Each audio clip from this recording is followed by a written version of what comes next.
గత ప్రభుత్వంలో జరిగినటువంటి ఇన్సిడెంట్స్ చూస్తే చాలా విచారం అనిపిస్తుంది మనకు, చూసేవాళ్ళకు.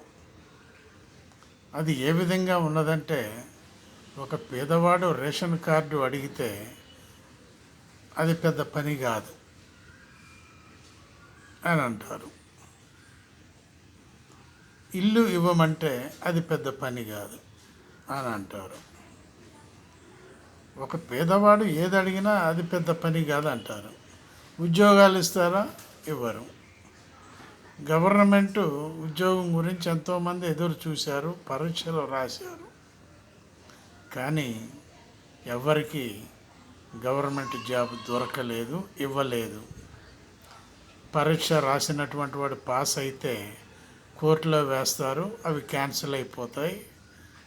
అవన్నీ ఈ విధంగా నాశనం చేసినటువంటి గత 10 సంవత్సరాల పార్టీ చూసారా? వాళ్ళేమో ఈ రోజున ఏమేమో మాట్లాడుతున్నారు. చేతగానప్పుడు మాట్లాడవద్దని చెప్పి ప్రజలు అంటున్నారు.